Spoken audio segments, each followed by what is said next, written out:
Hey guys, Nina here, welcoming you to another reading from the Ladies of Horror Picture Prompt Monthly Challenge, hosted by Elaine Pascale on her channel, The Godmother of Horror.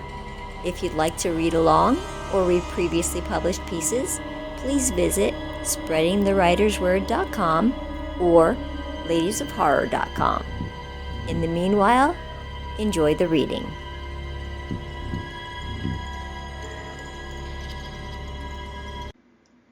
The Woodsman Needs Skin by Christina Persaud.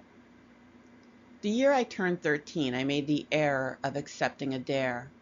It was a silly, stupid thing to do, but I was young and had much to prove.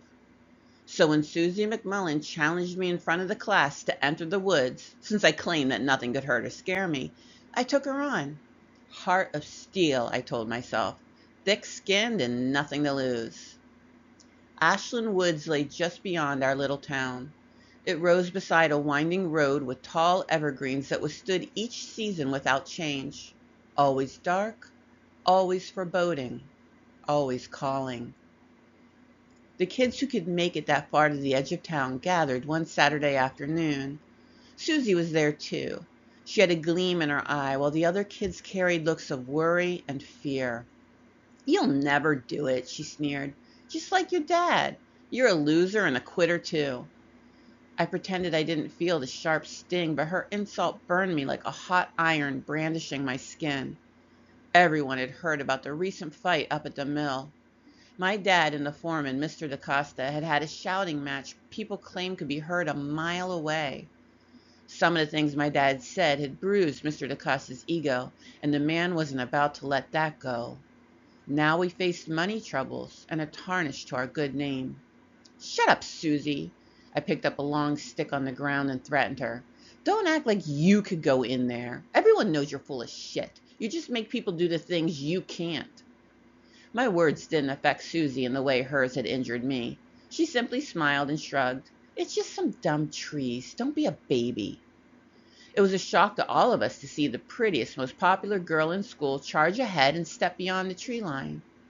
I lingered a moment but began to follow, knowing that if I didn't, I'd never be able to hold my head high again. Susie moved ahead with surprising ease. She stepped over rocks, dodged jutting roots, and avoided low-hanging branches, all with the grace of a white-tailed deer.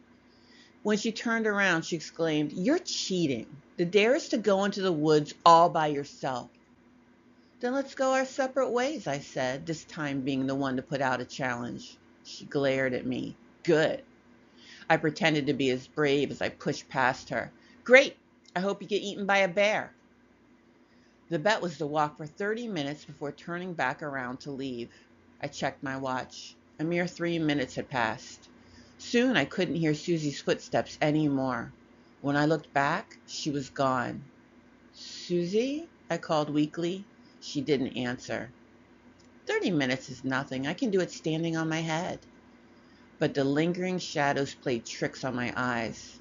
10 minutes, then 20 went by. I was doing it. I'd win the dare, and then I could shove it in Susie's dumb, pretty face and prove that her words didn't bother me. Someone shouted in the distance. It stopped me in my tracks. "Help!" My heart clenched. Her scream was loud. It startled me. "Susie?"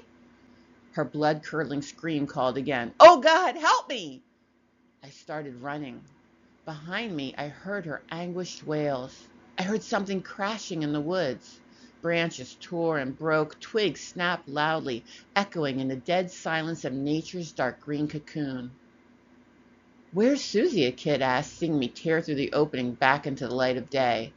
"I don't know," I wheezed, bending over my knees, gulping air.